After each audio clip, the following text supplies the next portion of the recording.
welcome to the live. Got a bit of a different one today. Bit more, I'm going to say, relationship focused. An idea came into my head this morning. Just been out training this morning. It's good. Yeah, doing more like takedowns, stand-up stuff. So it was really good. And also, I got back in my car and I was just checking journal sales and stuff like that. Still happening, which is great. I think January is going to be a good sales month too, and that's good because I want to help people. That's what the journal's for, is to help people to achieve what they want. And one of those areas is obviously relationships, and it got me thinking about my current stance on relationships and my attitude towards relationships, and just thinking about through the past about how I used to be to how I am today, and why I think it's important that you develop an ability to walk away when the situation's not right for you. Just to point out that I'm very pro relationship. Very pro relationship. It might not sound it if I'm talking about walking away at the first sign of trouble. I wouldn't do that. Relationships take work, and I believe that a good relationship, the purpose of a good relationship really, is to, well, as the book Getting the Love That You Want suggests, the purpose of a good relationship is to finish childhood, which is quite a deep concept, but I like that. If both partners are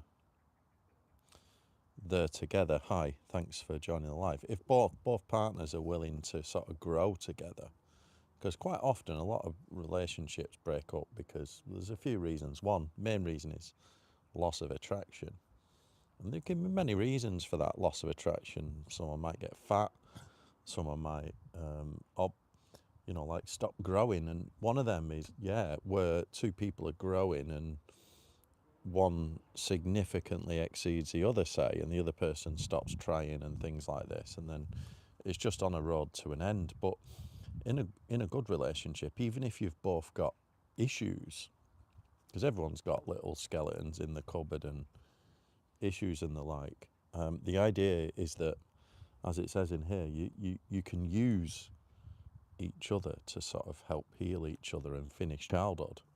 It's a flipping brilliant book, this. I've put some links down below. The video that's called Integrate Your Shadow or You'll End Up Dating It. That's a long form video that I did out in Lake Tenno. Absolutely brilliant. You should listen to that after this live. And then there's a follow up with this on the front cover. It's like part 2 of it. It's all about this book, and it's a great concept about integrating your shadow. So your shadow is as it says in here, the missing part of you. It's so if you're in terms of like attachment styles, if you're anxious, your shadow side would be your avoidant side, and if you're avoidant, then your shadow side is your anxious side. It's being more loving. It's the missing part of you. And the idea is that you practice the missing part of you on your partner, and you use each other to grow together and become closer to the middle. Anyway, that's enough about that book.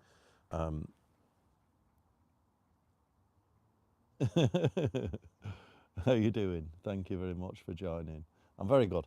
So, when it comes to developing the ability to walk away, I think this is important because, particularly if you've come from, say, more of an anxious mindset where you crave love, it's easy for an avoidant to walk away. It's dead easy.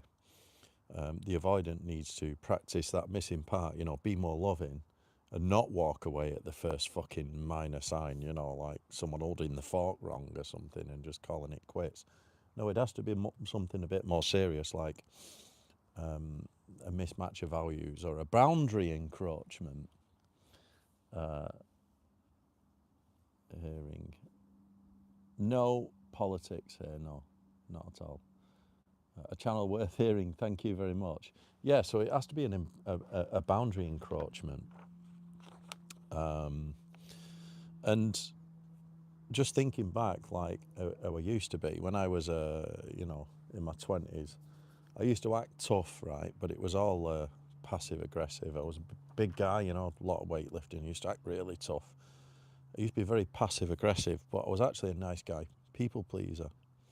So I would just get walked on by the women I dated, and I'd tolerate any bullshit to the point where she'd had enough, and it'd either get to the point where she'd cheat on me or, just fucking totally disrespect me or whatever. And this was in my early 20s. It happened a lot. I dated a lot of girls.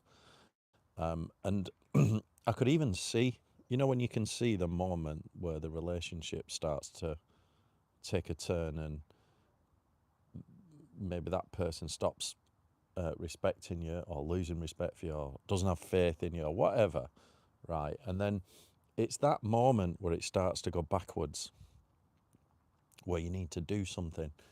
And in the past, I would not, maybe not do something, leave it, keep going, thinking I can fix it. Oh, don't worry, I'll just, sort this little trip out and we'll be back in the good books. And that might work, you know what I mean? But then it's back to the same, because once that respect goes, it's over.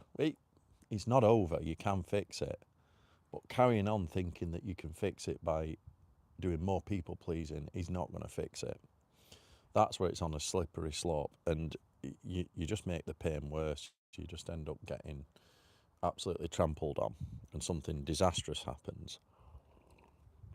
So developing that sort of ability to walk away, even from like someone that you find super attractive and you're really into, that's the hardest. It's easy to walk away from someone that you're not bothered about. It's walking away from someone that you saw good potential in. There's a lot of good signs, and the way to know when to walk away is when you see behaviours, repeat behaviours. That might take a few weeks, and then you start to see some behaviours. And the moment for me, so this is like me dating a girl, is when I notice things turn, when I notice there is like a downturn. Maybe it's like, I don't know, acting differently, whatever it might be. Definitely a loss of respect, or any kind of disrespect, or loss of faith in you, some doubt. It's important to not let that drag on, because if it drags on more than a few weeks, it's going to really tank and you're going to end up with some disaster. So looking at the early signs of when that's happening, it's quite easy to spot. You can just kind of sense something's different, right?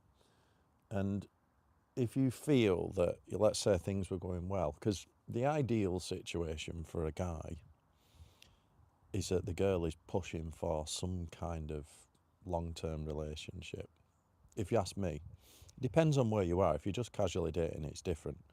But the ideal situation is where the girl is pushing for that, and you really, as a masculine man, battery's going. You as a masculine man should be holding that back. You don't want to give away too much all at once, because if you give everything from day one, you've got nothing left to give, and then you'll be, on a downward spiral. So you want to be holding it back. You want that girl to be pushing for a long-term relationship, because that's feminine.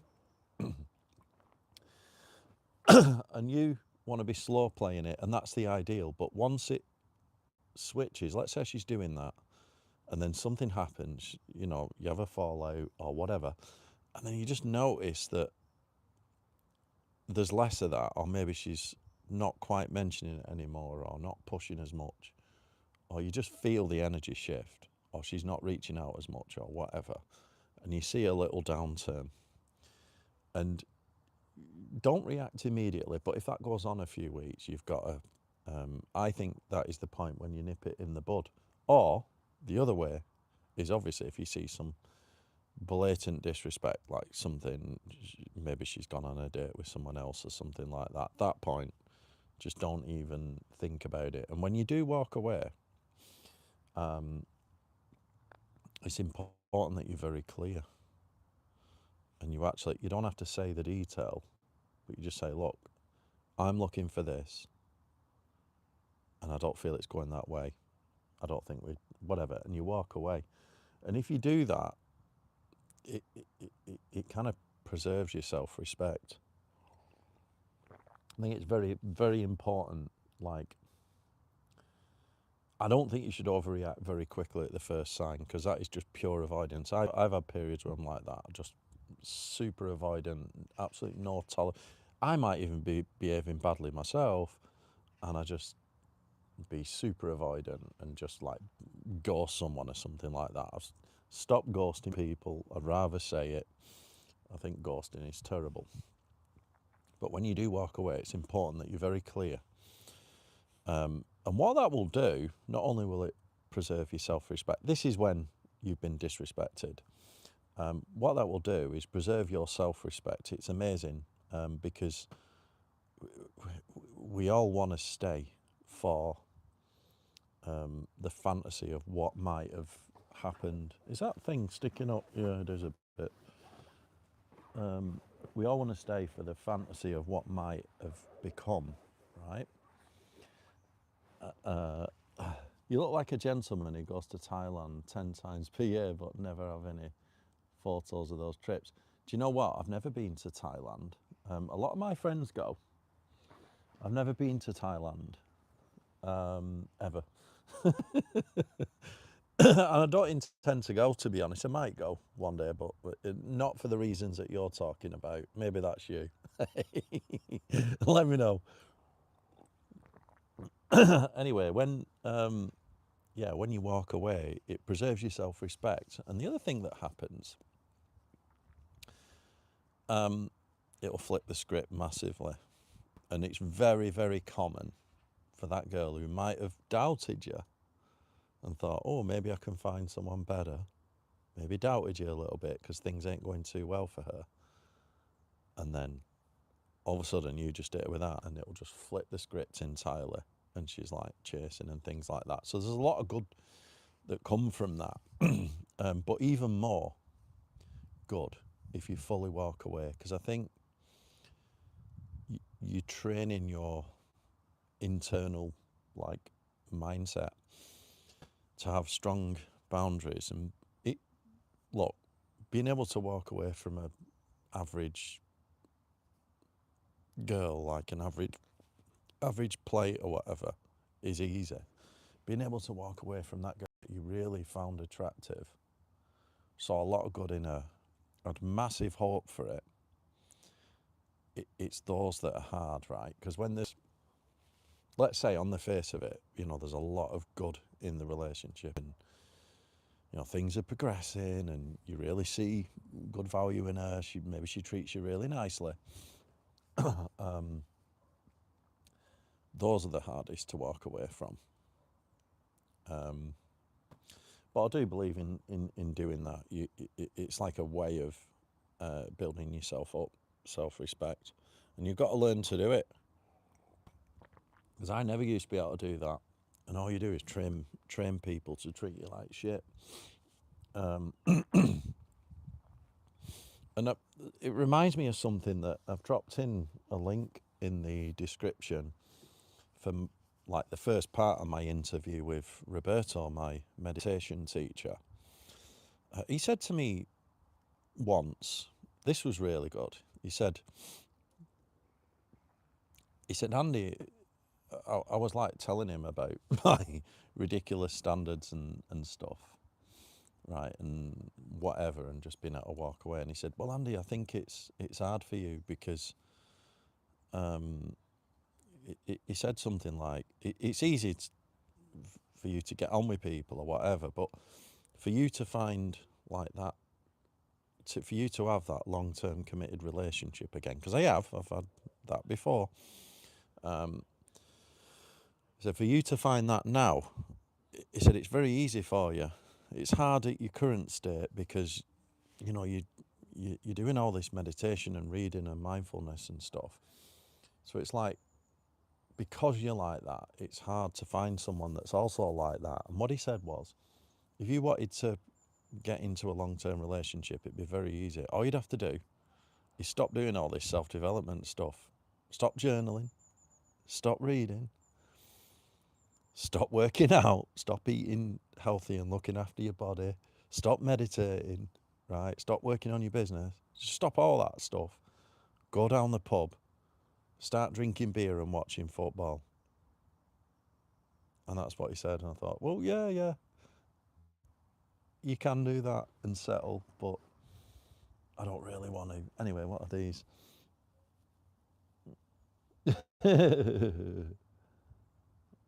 This is like the 10th time we've met. Who's that? Are you talking with each other? I've just seen all these. How many lady boys have you been with? Yeah. Yeah, right. You're growing, dude. Yeah. What else we got? Yeah. All right. Yeah, just messing about. Or at least I've seen you in the chat. Oh, that's these. Yeah. So yeah, if you are kind of into, let's call it, personal development, and you're mindful, and you know you're after raising standards and whatever, and you're educating yourself with reading and journaling and all these things, and you're being mindful, it is actually quite hard to find, because I think you naturally stop tolerating bullshit. The stuff I used to put up with was just insane, you know what I mean? But on the same token, I think you've got to forgive people. You know, it's a bit like the Matrix analogy, innit? The red pill, blue pill. I don't mean like red pill dating, I mean generally in the Matrix analogy of red pill and blue pill. If you consider yourself red pilled, that means, you know, you're aware of how the world really works. You're aware of human nature. Guys could say, if the red pill guys would say, I'm aware of female nature. But obviously, if you're a girl, you're aware of male nature. You're aware of human nature. You understand how the world really works. Then when you see blue pillars, people that are plugged in to society, you know, good little slaves, paying the taxes, going to work, not stepping out of line, doing what the government tells them to do, all that kind of thing, following the herd, you've got to forgive them. And if you happen to meet someone and date someone like that, you might find it quite hard if you're, say, conscious and aware and red-pilled. This is a new definition of red pill. You might find that quite hard. And then you might think, well, is it your job to educate and fix them? You can show them new things, new concepts,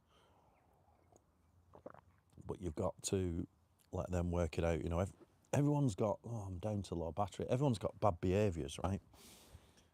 And you've just got to accept it and put up with it and then decide if it meets your standards or not. I was talking about this to Nick, actually. She was telling me she was having boy trouble, and I was saying, well, you know, it's hard for you, Nick. You're very successful and you've got all these different qualities, and it's hard for someone to get to your level. And it's like, I think it's different for women. Me personally, I don't think a woman shouldn't be that hard. You know, the idea of I don't like the boss bitch thing, you know. I know it's a slogan, but I would never want to be that. It's all right being successful, but if you're a woman, you've got to be feminine. Otherwise, you stop being a woman, if you ask me. Anyway, yeah. Thank you for listening. Not really much else I can talk about. Let's have a look at my notes, see if I've got anything on here. Oh yeah, I've talked about this. Having standards can make connection harder. but healthier. I do think it makes it harder. I mean, one thing I would say, just to sort of finish up, depends on where you are in life. If you're young, like say you're 18, 20, and a guy, I think your goal there should not be trying to find a wife. I think your goal at that point should be experimentation, right? And I think at that point it's all right to make a few mistakes and get your heart trampled on, because when you're that young, you've got no value really. You've like piece of shit on the bottom of someone's shoe when you're that young. I think you've got to accept a bit of bad treatment, but maybe you get some nice young girls and have a bit of fun, whatever. And then there can be other phases in your life where, like say you play at spinning, because I've done this. Like, if you play at spinning, like seeing multiple girls casually, when you're casually dating, you can afford to tolerate a bit of bad treatment. And I used to be like this. I used to tolerate bad treatment if they were sexy. It's like, well, you know, they're pretty. I'm not really bothered about, as long as they don't disrespect you, like, you know, cheating on you and stuff like that. You could afford to tolerate some behavioural issues because you wasn't seeing it that seriously. But these days, I'm a bit more intentful these days, so I'm becoming less and less tolerant of any bullshit, just because I've got so much to do with my life, business, all that kind of thing. I just don't have time to tolerate such bad behaviour. So it does make it difficult the higher your standards are. I'm homeless. Is that to me? I might be. Yeah. Right. Go and have a look in the description below. Excuse me. Have a look in the description below. I've got a few really good videos down there on dating, and one from Roberto about meditation. So I've got my